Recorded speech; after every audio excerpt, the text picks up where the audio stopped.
Bom, turma, então, voltando aí para a nossa continuação da primeira parte da aula, o que eu vou mostrar para vocês? Eu vou fazer uma contextualização histórica do tratamento de águas de abastecimento, contando um pouco da história lá de trás. Na verdade, qual que é a ideia? É mostrar para vocês que o que a gente está fazendo hoje, o objetivo que nós fazemos numa estação de tratamento de água, não é muito diferente do que nós fazíamos há muito tempo atrás. Eu vou fazer uma contextualização histórica para a gente entender isso direitinho. Ou seja, mais uma vez, a ideia é forçar os limites que nós temos, até onde que a estação de tratamento de água chega.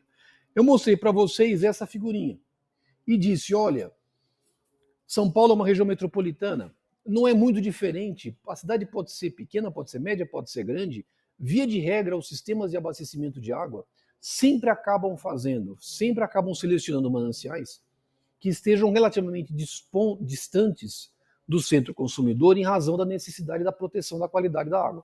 Então, por que os nossos mananciais estão distantes? Porque, naturalmente, eu quero mananciais menos comprometidos, consequentemente, uma melhor qualidade da água bruta. E desta forma, naturalmente, eu tenho uma estação de tratamento de água convencional. Lógico que isso está associado a outras questões associadas à implantação do sistema de abastecimento de água. É questão de distância, o sistema de adução, se ele pode ser maior ou menor, disponibilidade de energia elétrica, outras questões relevantes. Mas, em linhas gerais, o manancial em si é escolhido de tal forma que eu queira uma água bruta, tal que possa ser submetida ao tratamento convencional. Mas vamos dar uma olhada um pouco no lado histórico. Aqui não eu troco de computador. Vamos olhar um pouco o lado histórico disso. Então, o que nós temos, essencialmente? Essencialmente, a estação de tratamento de água é parte de um sistema de abastecimento de água. A gente está olhando aqui. Mais uma vez, o que nós queremos na estação de tratamento de água? Nós queremos fazer uma transição de qualidade, da água bruta para a água final ou água tratada. Ótimo, não tem problema nenhum. Será que isso sempre foi assim? Vamos voltar no tempo. Vamos voltar lá 4.000 anos antes de Cristo. 4.000 anos antes de Cristo, olha, isso faz muito tempo.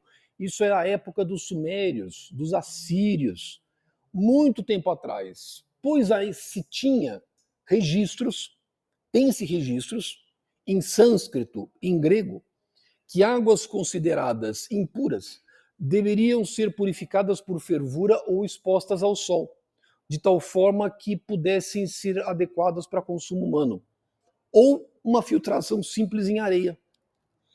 Ou seja, esses relatos nos mostram o seguinte: desde os tempos imemoriais, o ser humano sempre teve uma preocupação com relação à qualidade estética da água. Não é novo. O fato de nós querermos uma água de boa qualidade estética, não é uma preocupação nova, é uma preocupação que data de 4.000 anos atrás. Não é uma coisa nova. Bom, vamos andar no tempo. Aí a gente pode andar um pouquinho. Vamos lá para o Antigo Egito. Essa figurinha, mostra para a gente, na verdade, talvez tenha sido o primeiro artefato utilizado para tratar água. Como é que se desenvolviam as grandes civilizações naquele tempo? Eram civilizações hídricas. Toda civilização precisava de água.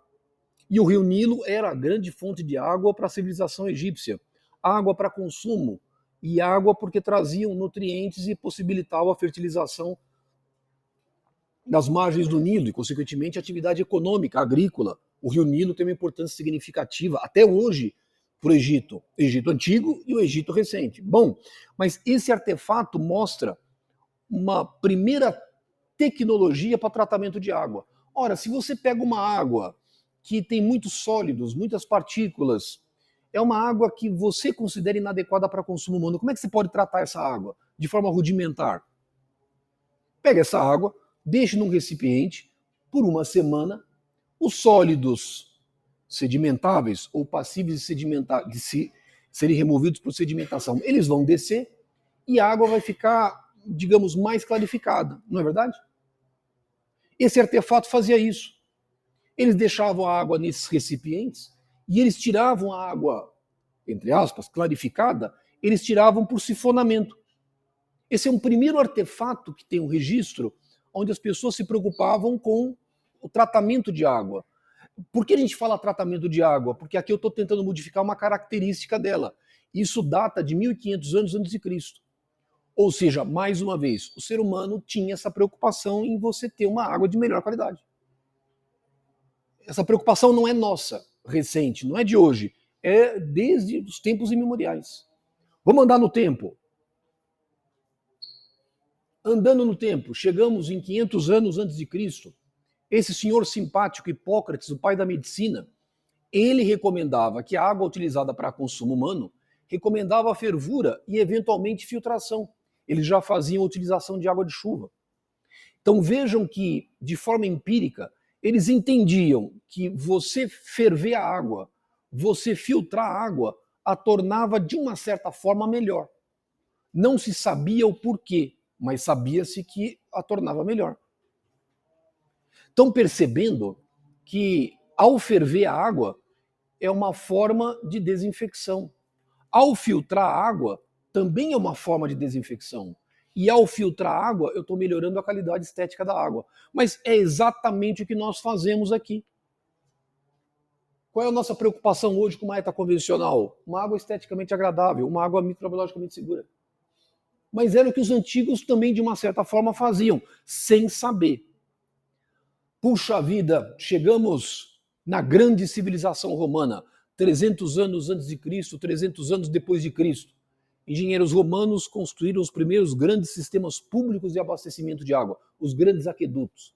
Por que a construção dos grandes aquedutos? Porque as cidades começaram a crescer. Cidades-estado. Cidades cresceram. Comércio ao longo das cidades. Cidade crescendo significa que eu preciso de mais água. Mas muitas vezes eu não tenho essa água à disposição próximo do centro consumidor. Eu tenho que trazer água de pontos mais distantes. Mas como é que eu vou trazer essa água? Construção dos grandes aquedutos. Então, os antigos romanos, eles traziam água de melhor qualidade, menos impactado, próximo do centro consumidor, já traziam água de melhor qualidade para abastecimento público.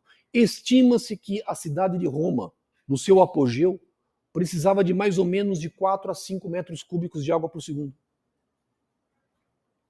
E eu não tinha essa disponibilidade hídrica de água com confiabilidade, com qualidade naquele tempo. Eu tinha que trazer de pontos distantes. As grandes construções no Oriente Médio, no Líbano, em Israel, os grandes aquedutos construídos pelos romanos. Ou seja, fornecimento de água com qualidade. Mas que, de uma certa forma, estava distante do centro consumidor.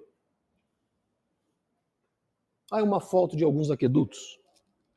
Vamos andar no tempo. Chegamos entre 500 anos depois de Cristo, 1500 anos depois de Cristo.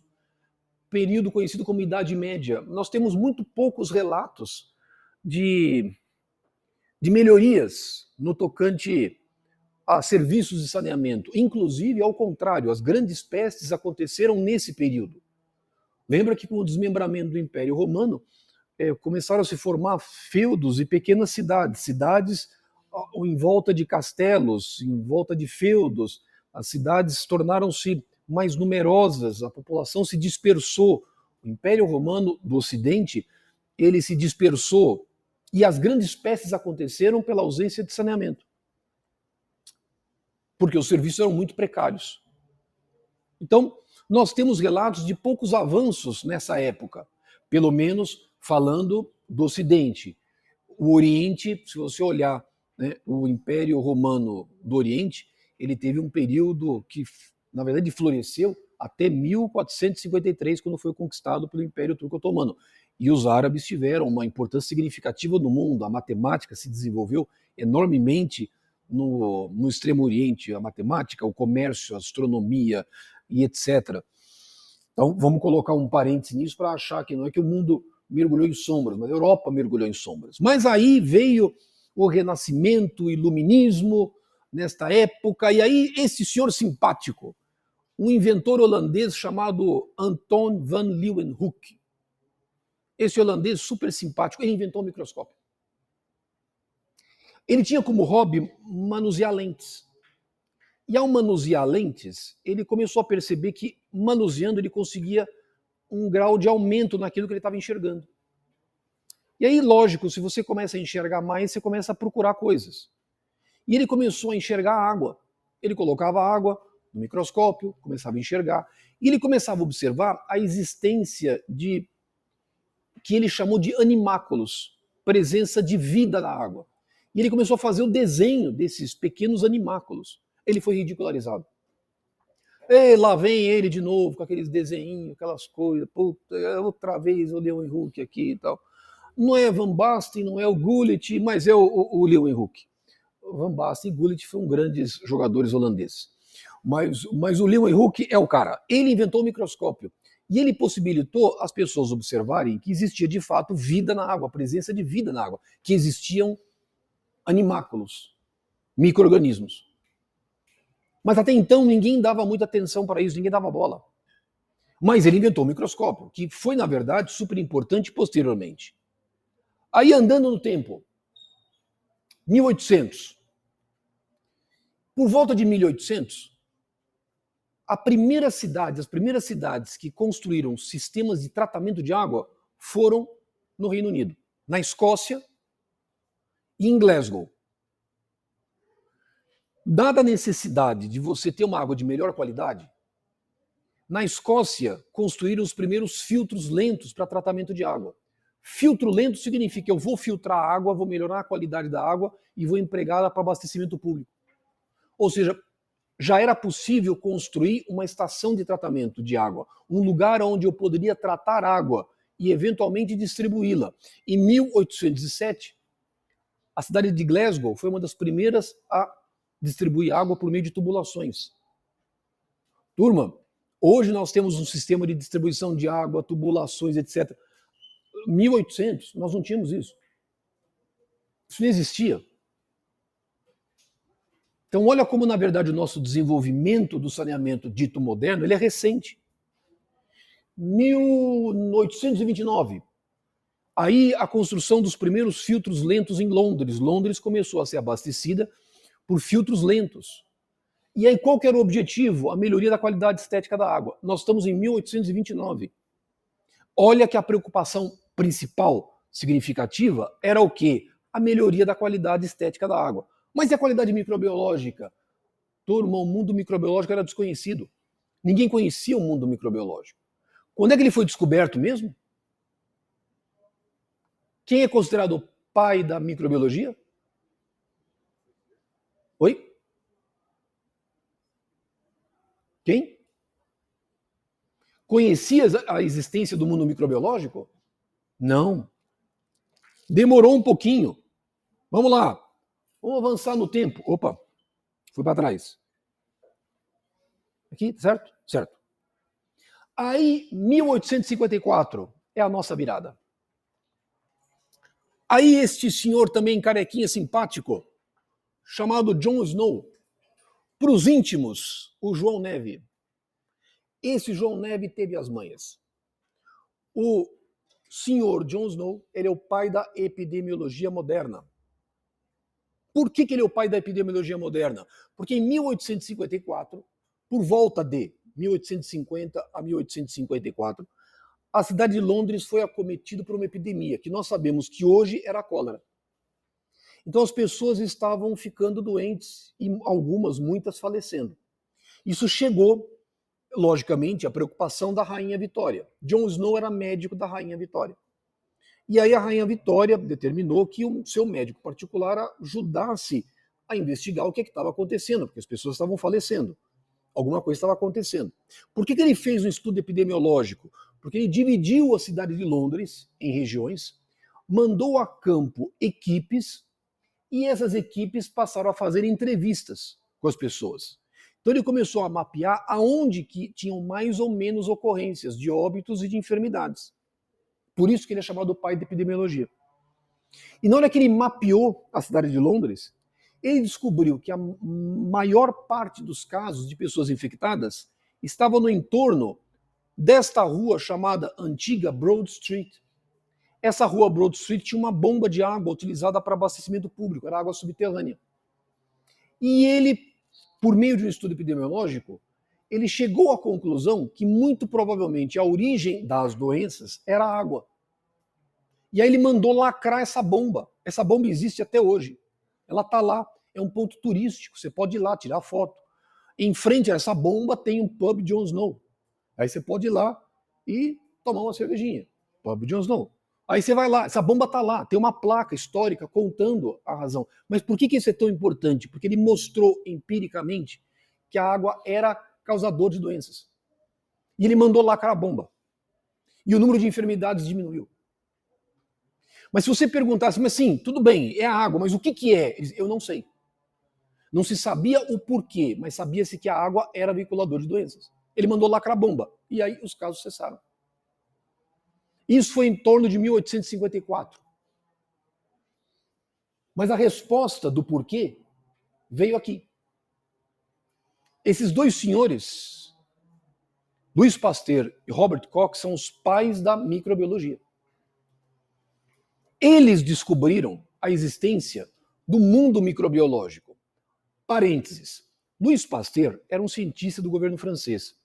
Ele trabalhava, na época, quais são a grande atividade econômica francesa naquele tempo? Vamos voltar no tempo, 1800 e tanto. Qual era a grande... quais são os grandes itens da economia francesa? Vamos olhar naquele tempo. Vamos lá, chutem. Ou melhor, falem com sabedoria. Itens importantes da economia francesa por volta de 1870. Queijo, vinhos, seda. Ora, queijo e vinho, os governos não entendiam o seguinte, mas por quê? Por que tem uma hora que eu produzo um queijo e fica muito bom? E hora eu produzo o mesmo queijo, mesma tecnologia, fica ruim, eu perco o queijo. Eu faço vinhos bons, mas tem hora que parece que o vinho perde e fica tudo ruim. Então, na verdade, Louis Pasteur era cientista de um órgão de pesquisas francês. Ele era funcionário do governo francês.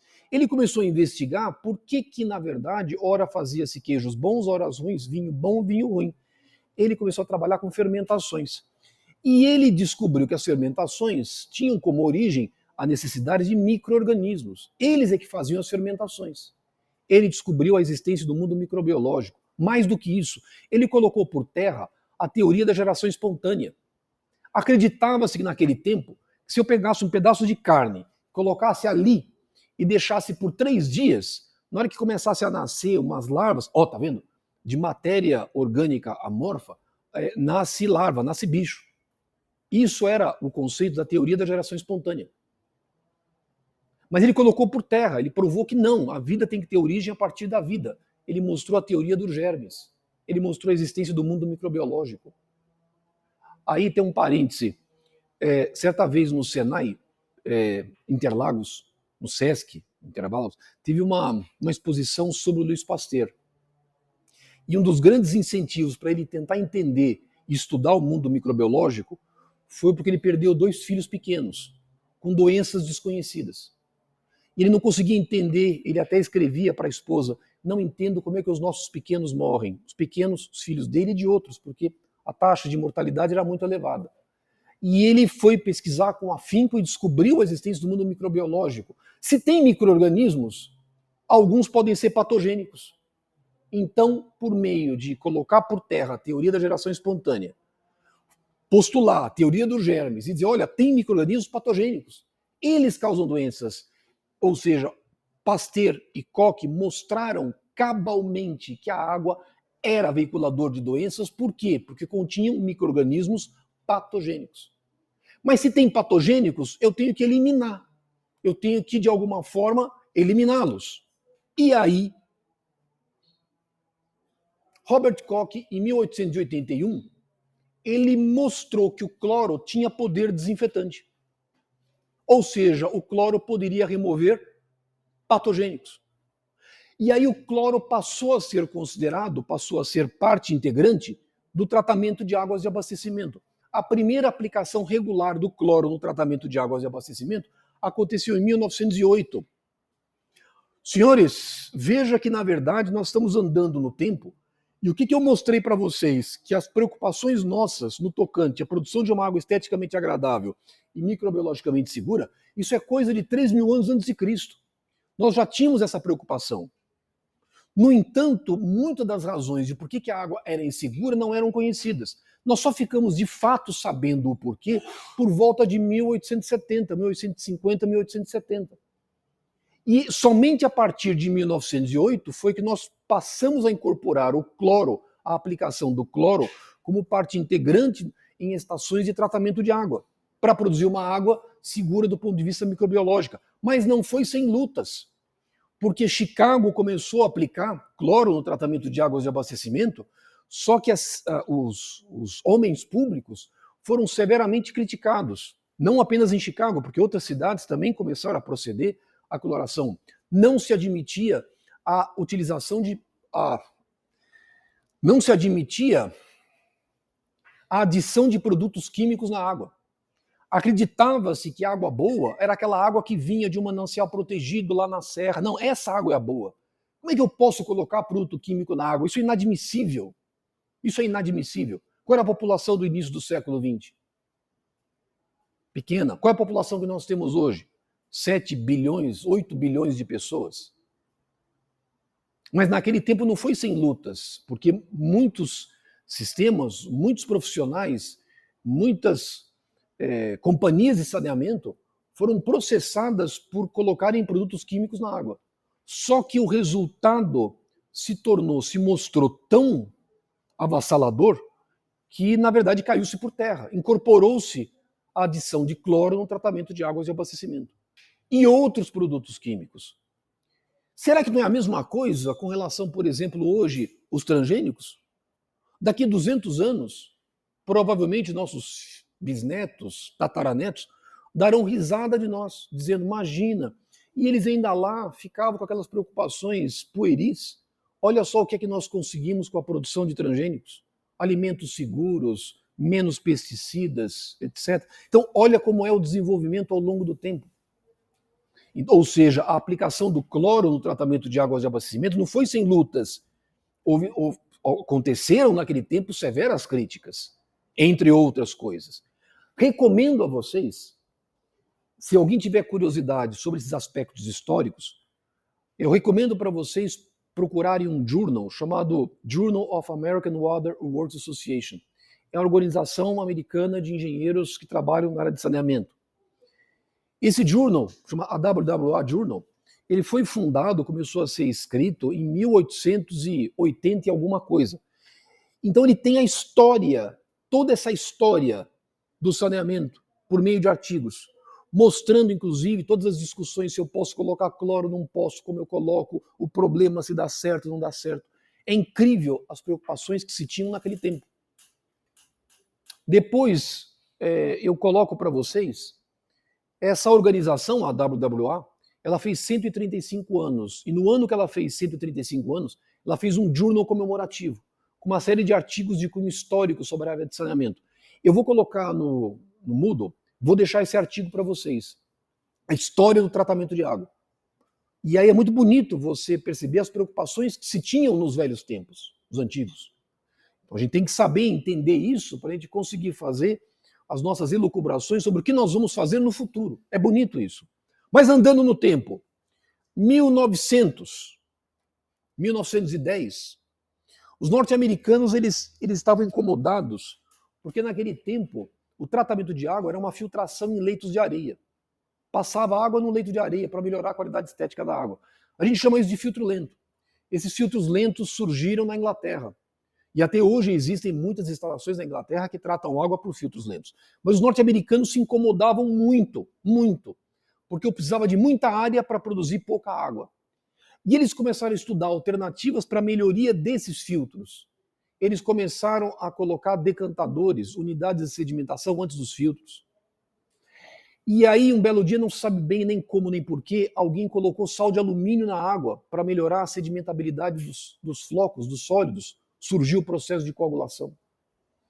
Ou seja, por volta de 1900 a 1910, nos Estados Unidos, conseguiu-se definir o que nós conhecemos hoje como uma estação de tratamento de água convencional de ciclo completo.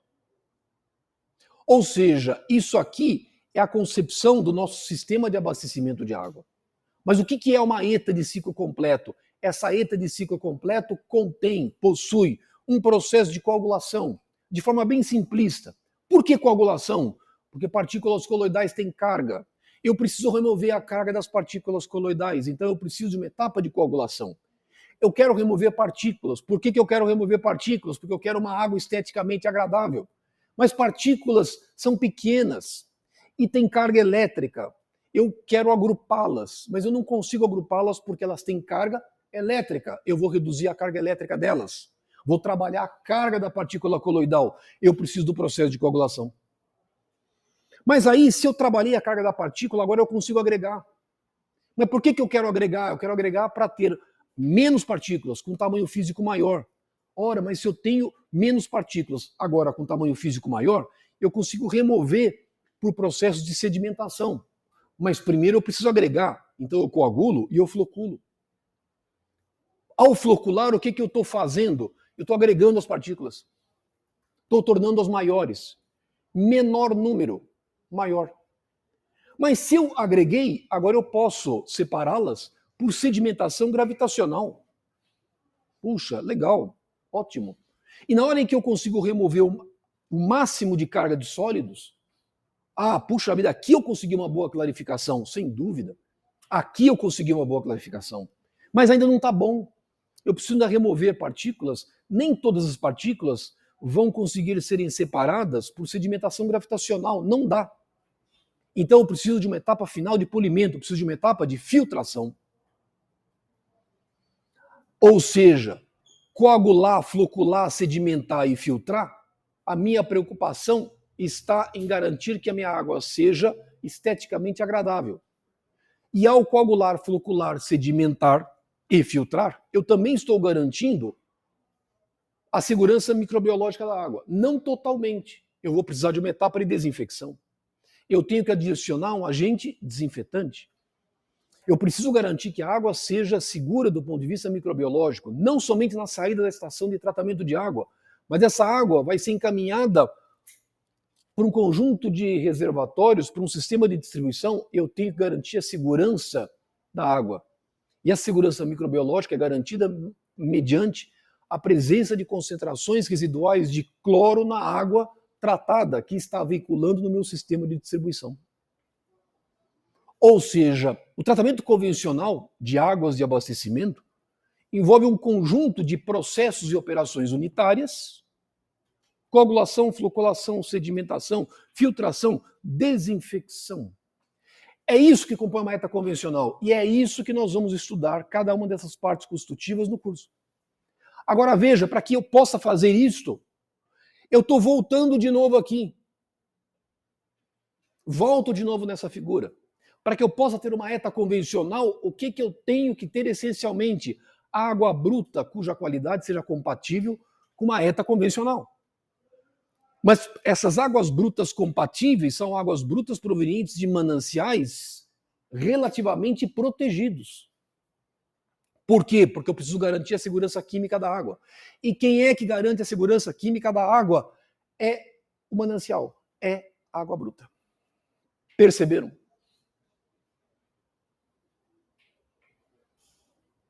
Dúvidas? Dúvidas? Tranquilo? Joia? Tudo bem? Então, o que nós vamos estudar ao longo do curso? Deixa eu acender a luz. Vamos. O que nós vamos estudar ao longo do curso é justamente essa nossa ETA convencional. Vamos fazer um fluxograma dela e vamos entender o que nós estamos fazendo.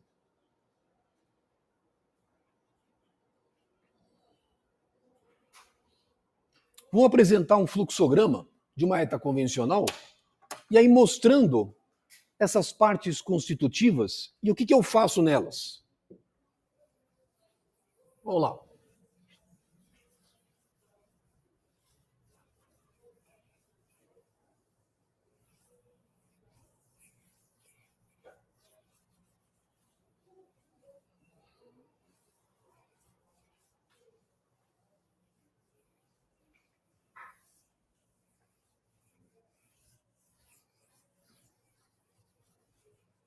Então, vamos lá. O que nós temos, em essência?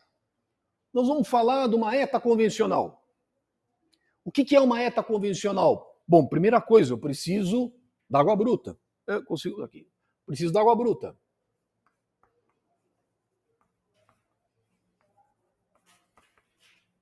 Esta água bruta, ela vai ser encaminhada à estação de tratamento de água. Qual que é a primeira coisa que eu faço na estação de tratamento de água? Qual é a primeira operação unitária que eu tenho? É a operação que nós chamamos por coagulação. Eu vou justificar de forma bem simplista, de tal modo que a gente consiga entender todo o nosso sequenciamento. Aí, lógico, em cada aula em particular, a gente vai estudar cada uma dessas partes constitutivas. Por que eu preciso da etapa de coagulação?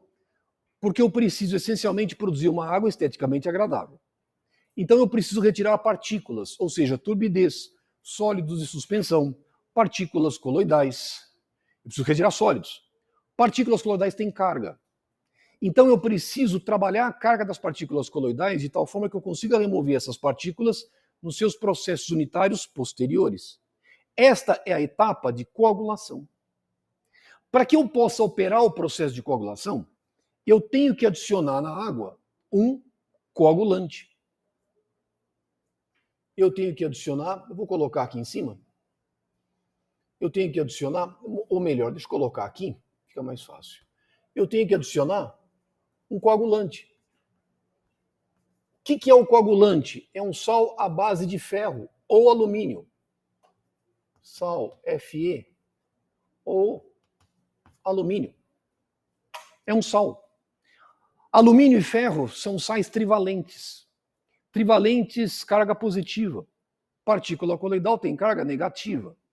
Bom, então justifica-se a utilização de sais trivalentes porque são positivos e a carga da partícula é negativa. De forma muito simplista, é isso. Mas não é só isso. Mas isso deixa que nós vamos observar depois. Eu preciso colocar um coagulante, um produto químico. Isso nós chamamos de coagulante e é o processo de coagulação. Só que esse coagulante, ele tem caráter ácido. E o pH é uma variável muito importante no tratamento de águas de abastecimento. A ação do coagulante depende do pH. Se eu coloco mais ou menos coagulante, o pH pode cair mais ou menos. E eu tenho que controlar esse pH de coagulação. Então é natural que nós também tenhamos que, em algum momento, nós adicionarmos um agente pré-alcalinizante. Alcalinizante. Um agente pré-alcalinizante é uma base. Uma base pode ser hidróxido de cálcio, pode ser barrilha, pode ser hidróxido de sódio, alguma coisa que me permita subir o pH, dado o caráter ácido do coagulante. Adicionalmente, em muitas estações de tratamento de água, eu também posso aplicar cloro na forma de pré-cloração. Ou seja, eu posso aplicar cloro na chegada da água bruta no processo de tratamento. Nós chamamos de pré-cloração.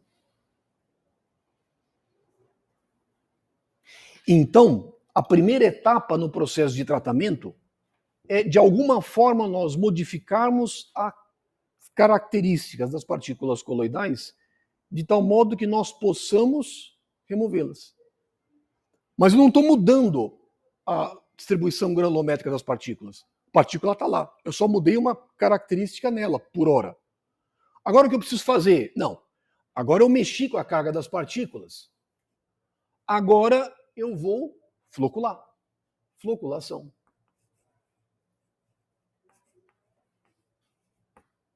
Nesta etapa, o que eu vou fazer? Agora eu vou pegar essas partículas que foram trabalhadas, eu vou colocar essas partículas em contato umas com as outras, de tal forma que elas possam se agregar. Eu quero agregar essas partículas. Aqui eu tenho um monte de partículas pequenas. Agora eu quero menos partículas, mas com tamanho físico maior. Nós chamamos esse processo de floculação.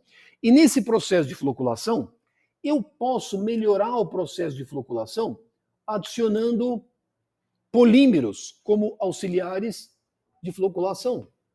Polímero, que é uma macromolécula que me auxilia o processo de floculação. Nós chamamos de um auxiliar de floculação. Aí as minhas partículas cresceram, agreguei tudo, agreguei. Consegui uma boa agregação. Agora eu quero separá-las. Vou separá-las aonde? Em unidades que nós chamamos de decantadores. Ou melhor, vou colocar aqui sedimentação.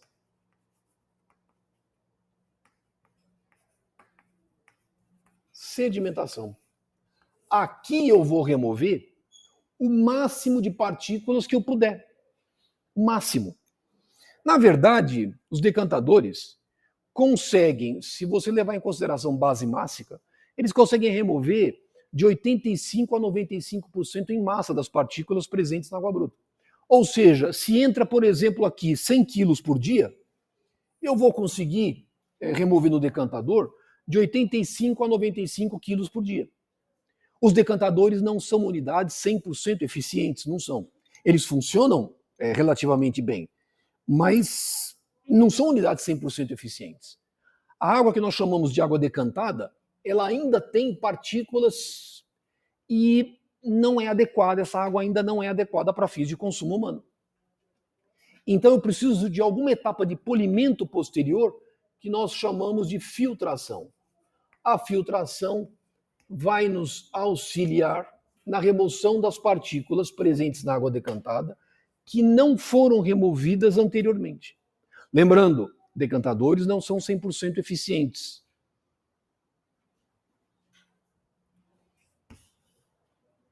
Aqui, se eu operar bem o processo de coagulação, de floculação, sedimentação e filtração, aqui eu consigo produzir água filtrada com turbidez menor do que 0,5, que é o nosso padrão de potabilidade normalmente exigido para água filtrada. Uma estação de tratamento de água, filtros bem operados, conseguem produzir água filtrada com valores de turbidez menor do que 0,5, que é plenamente adequado, objetivando a manutenção da qualidade estética da água por hora. Ótimo. Mas que mais? Acabou? Não. Eu preciso aqui de um tanque de contato, porque eu preciso garantir condições adequadas para a etapa de desinfecção. Mas para que eu consiga desinfetar, eu preciso colocar aqui no tanque de contato, eu preciso colocar cloro, pós-cloração. Eu também posso adicionar cloro entre o decantador e o filtro. Isso aqui a gente chama de intercloração. Intercloração. Ou seja, eu posso adicionar cloro na forma de pré-cloração, na forma de intercloração, na forma de pós-cloração. Mas eu preciso controlar o pH da água final. Eu tenho aqui uma etapa de pós-alcalinização. E eu posso e devo adicionar flúor, fluoretação. Uma prática de saúde pública extremamente relevante, porque proteção da saúde bucal da população. E esta água finalmente segue para o sistema de distribuição de água. Ou seja, esta é a essência do tratamento convencional de águas de abastecimento. Esta é a essência. Se vocês observarem, o tratamento de águas de abastecimento é essencialmente um processo físico-químico.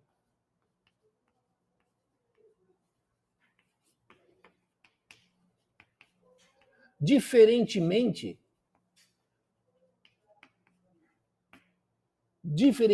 do tratamento de águas residuárias, que também é composto por processos físico-químicos, mas o coração do tratamento de águas residuárias é um processo biológico. A remoção de carga orgânica se dá essencialmente por um processo biológico. Aqui, o tratamento de águas de abastecimento Ele é essencialmente um processo físico-químico. Nomenclatura. A água, ao chegar à estação de tratamento de água, essa água tem nome. Vou colocar aqui. Daqui até aqui, isso aqui é água bruta. Por que água bruta?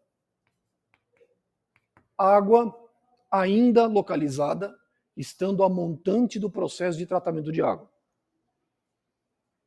Entrou na estação, coagulou. Essa água tem nome. Ela chama-se água coagulada. O que é água coagulada? É a água que recebeu o coagulante. Água bruta. Apliquei o coagulante, ela muda de nome. Ela passa a se chamar água coagulada. Entrou no floculador. Tem nome. Esta água chama-se água floculada.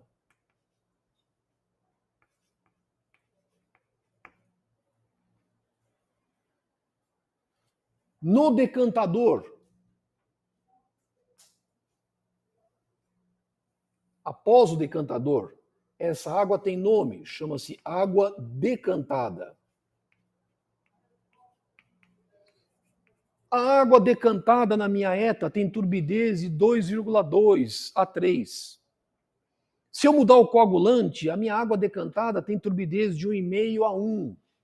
Então a gente já entende, falando em água decantada, que é a água produzida pelos decantadores, após os decantadores. Passou no filtro, essa água muda de nome, água filtrada.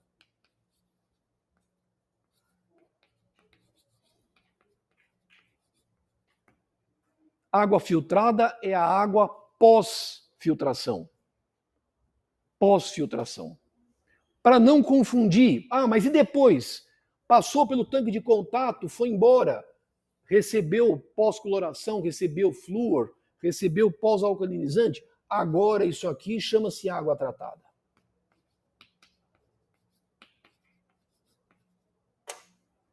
Então nós temos agora a nossa nomenclatura tá direitinho. Então a gente sabe, água bruta antes da ETA, água coagulada após o processo de coagulação, água floculada, água no floculador, água decantada após os decantadores. Passei pelos filtros, eu produzi água filtrada.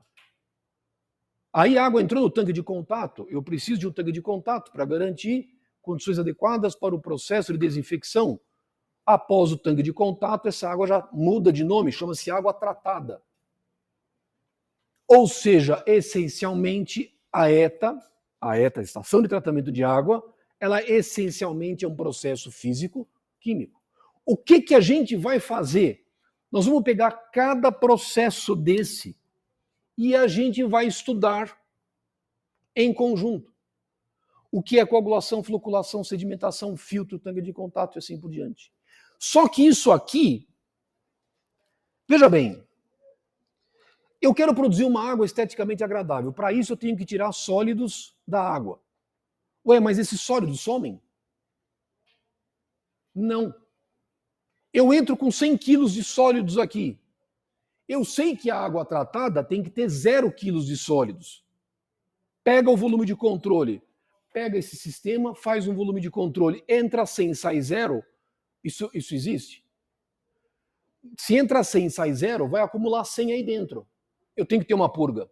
Então, toda estação de tratamento de água gera resíduos. Mas aonde estão esses resíduos? Esses resíduos estão aqui. Água de lavagem dos filtros. Eu vou colocar aqui como ALF. Água de lavagem dos filtros. Esses filtros têm que serem lavados. Por quê? Porque acumula sólidos. Se acumula sólidos, a consequência vai ser um aumento na perda de carga do filtro. A gente vai estudar isso direitinho, com mais cuidado lá para frente. Mas eu preciso lavar esses filtros. É um resíduo. Qual é o outro ponto onde eu tenho acúmulo de sólidos? Oi? Na sedimentação, nos decantadores, eu preciso retirar o lodo que fica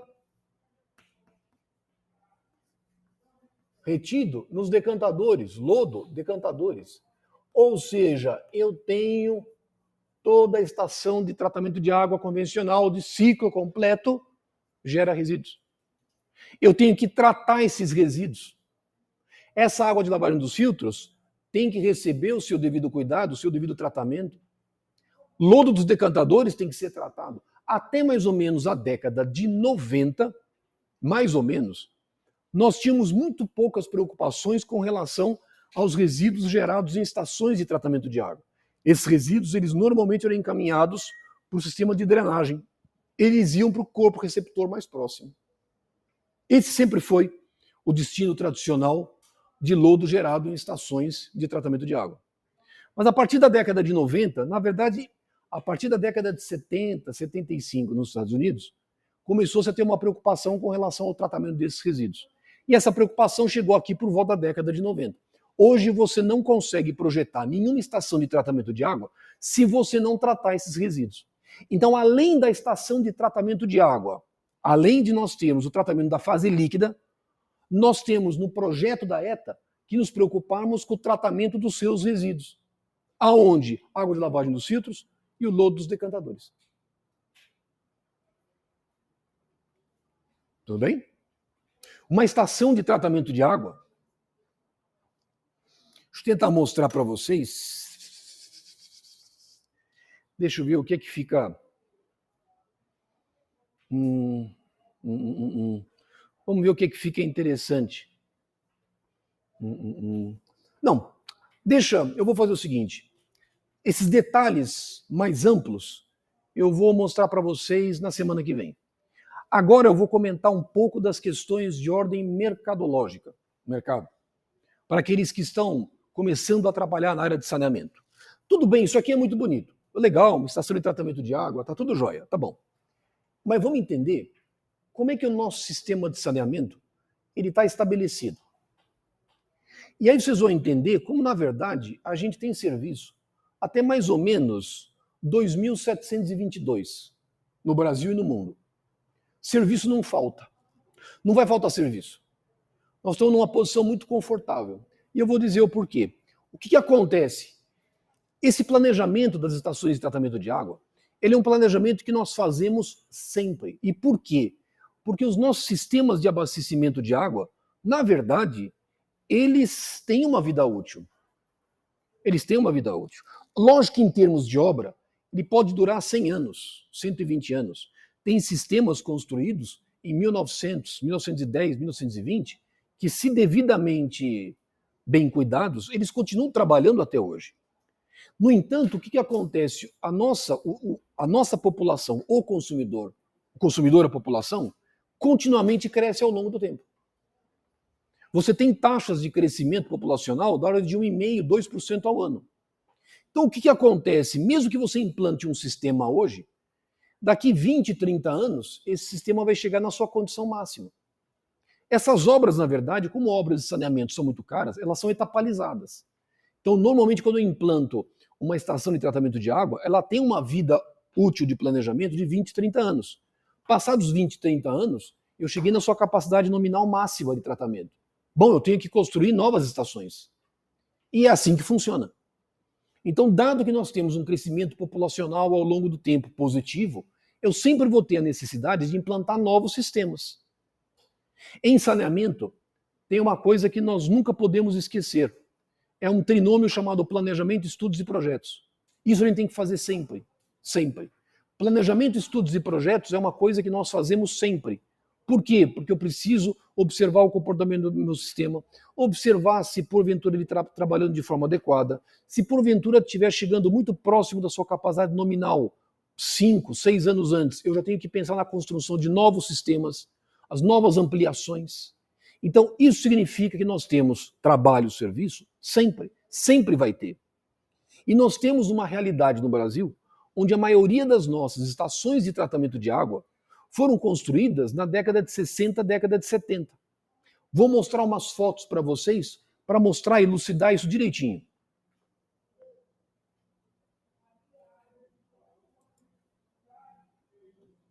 Deixa eu mostrar umas fotos aqui para vocês. Olha, eu vou mostrar aqui.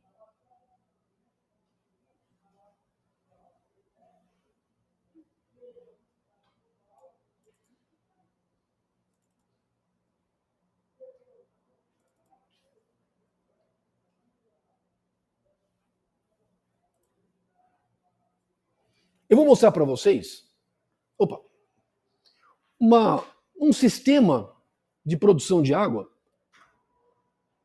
em condições muito precárias. Mas a ideia é mostrar para vocês que esta é a realidade que nós temos na maior parte do nosso Brasil. Por que, na verdade, esses sistemas foram construídos por volta de 1960, 1970? Porque em torno dessa época, o governo, que na época era um governo militar, sabendo das deficiências do setor de saneamento no Brasil, eram muito piores do que é hoje, o governo militar criou o Planasa. O Planasa era o Plano Nacional de Saneamento. O Plano Nacional de Saneamento, o que o governo fez? Ele investiu pesadamente recursos para a implantação de sistemas de abastecimento de água, porque os nossos números eram muito ruins. Para vocês terem uma ideia, em São Paulo, na década de 60, começo da década de 60, 60% da população tinha água, 65% não tinha água. Ou melhor, 60% tinha água, o restante não tinha. Os serviços de saneamento no Brasil eram muito ruins, muito piores do que hoje. Então o governo federal criou o Planasa. Ele botou dinheiro para investir. Como é que ele fez isso? Ele falou assim, eu tenho dinheiro e eu vou ceder financiamentos por meio do Planasa. Da onde vem o dinheiro do Planasa? Do Fundo de Garantia por Tempo de Serviço. Quando você for trabalhar, o teu primeiro emprego, se você tiver carteira assinada, for CLT, você vai ver que vai ter um desconto, se não me falha a memória, de 8,5%. É o Fundo de Garantia por Tempo de Serviço. Esse dinheiro é seu, mas ele vai para um caixa. E esse caixa geral permite que esse dinheiro sirva de financiamento para uma série de obras públicas. E parte desse dinheiro, 30%, ia para saneamento. Só que o governo federal exigiu que quem é que vai receber dinheiro do Planasa? Vão receber os estados. Os estados vão receber o dinheiro. Então, ele exigiu que os estados, para receber o dinheiro, criassem companhias de saneamento. Foi daí, na década de 70, que surgiram as companhias estaduais de saneamento. Sabesp, Saneágua em Goiás, Copasa em Minas Gerais, SEDAI no Rio de Janeiro, CESAM no Espírito Santo, CASAM em Santa Catarina. Então, as companhias estaduais que vocês conhecem foram criadas na década de 70, por quê? Para receberem dinheiro do Planasa, para poderem implantarem sistemas de abastecimento de água. Quanto tempo faz isso? 70 até hoje, quantos anos tem? 50 anos. Teve município que não quis entregar o seu sistema para o Estado. Preferiu ele operar. Tem muitos municípios. Quem é do interior? Da onde? Nova Friburgo. Mas Nova Friburgo hoje é uma empresa, é uma privada, mas era a SEDAI. Quem é do interior de São Paulo? São José do Rio Preto? Bom, São José do Rio Preto. Bom. Eu posso até mostrar. São José do Rio Preto. São José do Rio Preto é uma companhia de saneamento municipal. Ou seja, tem uma empresa, um DEMAI, uma empresa municipal que toma conta do saneamento. O DEMAI não quis, a prefeitura não quis entregar os seus serviços para o Estado, não quis. Eu vou operar, é meu. Ah, mas você não vai ter dinheiro do Planasa, o problema é meu, eu toco a minha vida. Então, a gente convive hoje no Brasil com as companhias estaduais e com as companhias municipais. Só que a maioria dos nossos sistemas de abastecimento de água foram implantados na década de 60, 70. Esse é um deles. Olha o Estado.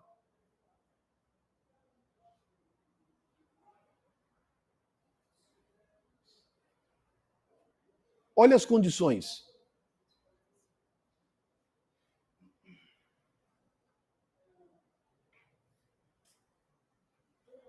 Você pode até questionar, mas puxa vida, tá assim porque o pessoal não deu manutenção. Não, é verdade, o sistema foi parcialmente abandonado. Mas esta é a realidade que nós temos na maior parte dos municípios brasileiros. Esse é o jeitão da estação de tratamento de água. Essa estação de tratamento de água foi desativada, foi construída uma nova. Porque, na verdade, ao se pensar na ampliação do sistema, eu não tinha como reformar essa estação. Devido a questões de ordem hidráulica, era virtualmente impossível reformar essa estação. Foi construída uma nova. Mas essa estação era o jeito que era o estado que tinha. Olha aí. O que significa isso? Bom, isso para a gente é um bom sinal, porque significa o seguinte: se essa é a realidade que nós temos no Brasil, nós temos serviço aqui até 2680. Tem muito serviço para fazer, graças a Deus, o que é bom. É bom. Nós temos muito serviço para fazer, porque a realidade dos nossos sistemas são essas. Essa é a realidade. São sistemas que, infelizmente, apresentam más condições. Não são todos, mas uma grande maioria apresentam más condições de uso e mesmo que apresentem boas condições de uso, estão chegando no final de vida útil. O que significa final de vida útil? Olha, a capacidade nominal dessa ETA é 100 litros por segundo. Eu não consigo tratar mais do que 100 litros. Bom, mas a demanda é maior, eu tenho que construir novos sistemas. Então eu tenho que implantar novos sistemas de produção de água para dar conta do atendimento de determinadas populações. Ou seja, o serviço é infinito, não acaba nunca, dado que eu tenha taxas de crescimento positiva. Esta é a realidade. Vamos ver outro?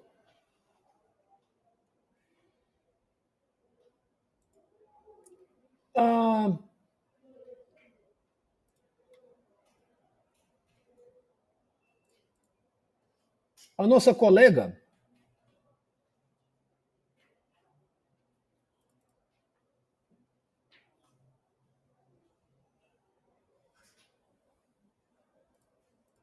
não, pera lá. Deixa eu colocar uma outra aqui.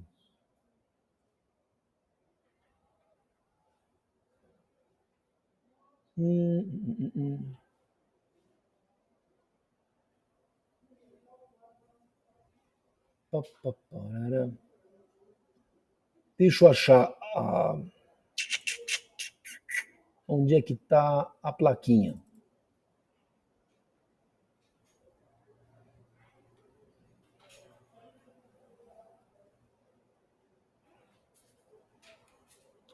Puxa, onde foi que eu deixei isso?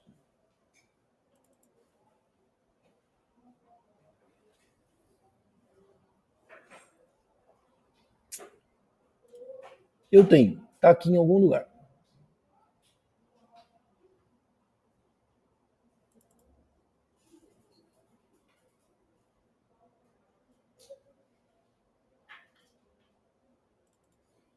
Tá bom, aqui. Conhece? Isso aqui é um aerador, ETA Palácio das Águas, em São José do Rio Preto. Essa ETA foi construída em 1950. Ela tem capacidade para 750 litros por segundo. 1950. Ela está dentro da cidade. Acabou. Não tem mais o que fazer. Final de vida útil. Vou mostrar algumas fotos para vocês observarem. ETA Palácio das Águas. É um patrimônio da cidade. Ops. Aqui virou. Olha aqui. Um aerador. Vamos ver de cima. Acho que agora chegou no fim aqui. Ver se eu tenho aqui um filme.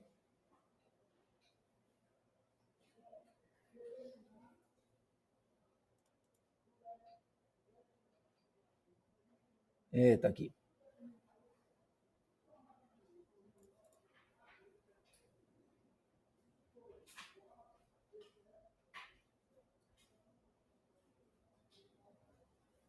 Deixa eu carregar um pouquinho.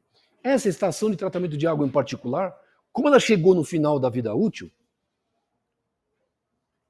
o SEMAI de Rio Preto, hoje, está em implantação um novo sistema de produção de água para atender o município. 50% é água subterrânea, 50% é água superficial. Esse sistema, final de vida útil. Foi feito um projeto para um novo sistema de produção de água que capta água no Rio Grande. Depois eu mostro nas aulas, sempre no finalzinho, vou mostrar uns estudos de caso. E aí esse novo sistema de produção que vai buscar água no Rio Grande, custo estimado 2 bilhões de reais. E a construção de uma nova estação de tratamento de água para 3 metros cúbicos por segundo. Olha o custo, 3 bilhões de reais. Bom, tudo bem que São José do Rio Preto não é um município pequeno, é um município de grande porte. Mas perceberam como esses valores financeiros são elevados? 3 bi. Esse sistema dá conta? Não. Chegou em final de vida útil. A vazão dele é 750 litros por segundo. O município, inclusive, já não confia mais no aproveitamento de água subterrânea, já não dá mais conta, não dá mais. Existem riscos no tocante ao aproveitamento de água subterrânea para Rio Preto. Então ele precisa ter à mão um sistema de produção de água confiável que consiga atender hoje e para os próximos 30, 40 anos. Então daí a necessidade da implantação de um novo sistema de abastecimento de água para suprir todo o município, que é o Sistema Produtor Rio Grande, cujo custo estimado é da ordem de 2 bilhões de reais. Eu vou mostrar para vocês, ao longo das aulas, projetos dessa ETA. Projeto, implantação, cortes, unidades, partes constitutivas, porque foi um projeto que, particularmente, eu participei, então eu tenho o projeto inteiro, fica fácil na mão, posso mostrar para vocês. Então perceberam como que o setor em si, ele tem um dinamismo que garante que a gente vá trabalhar por muitos anos. Show.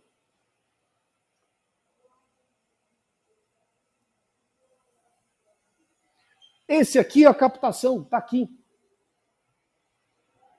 Mas perceba o seguinte, a captação está praticamente dentro do município. Hoje, antigamente não era, mas a cidade foi abraçando o manancial. Em 1950 não era, mas a cidade cresceu, ela invadiu. A captação está aqui, a captação de água bruta está aqui. Isso aqui é um aerador.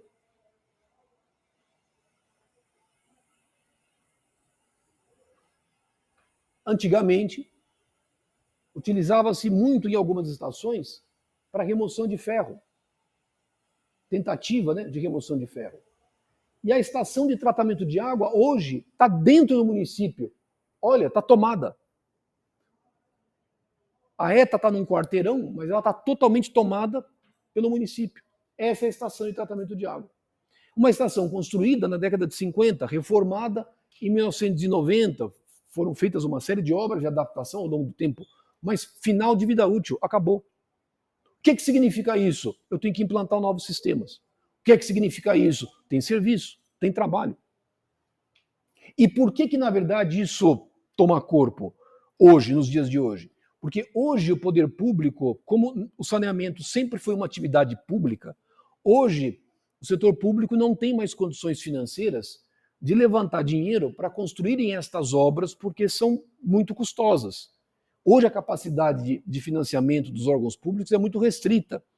Então, qual que é a alternativa? Por isso que tem tantas concessões na área de saneamento. Parte da SEDAI foi concedida, a Sabesp está em processo de concessão, entre outras, muitas outras. Mas por quê? Não é porque é melhor ou pior, é porque é necessário dinheiro para investimento. E é muito mais fácil a captação de dinheiro por meio de empresas privadas, até porque as empresas privadas costumam pagar os financiamentos. As empresas públicas costumam não pagar os financiamentos. Então é muito mais fácil você conduzir isso por meio de empresas privadas. Então o setor dá uma alavancada, o que é positivo. E é o dilema, na verdade, que a gente tem, o que é muito positivo para a gente. Pessoal, tudo em paz? Tranquilo? Como uma primeira colocação geral, alguma dúvida? Então o que nós vamos fazer? Na semana que vem, nós vamos começar a olhar isso aqui agora, individualmente. Nós vamos começar a olhar cada uma dessas partes constitutivas, tentando linkar essas partes constitutivas a certos parâmetros de qualidade da água e começar a fazer respectivos dimensionamentos. Tá bom?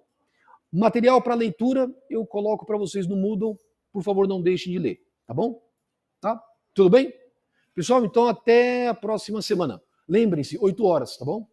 Eu chego 7h30 aqui para montar o material, 8 horas, tá?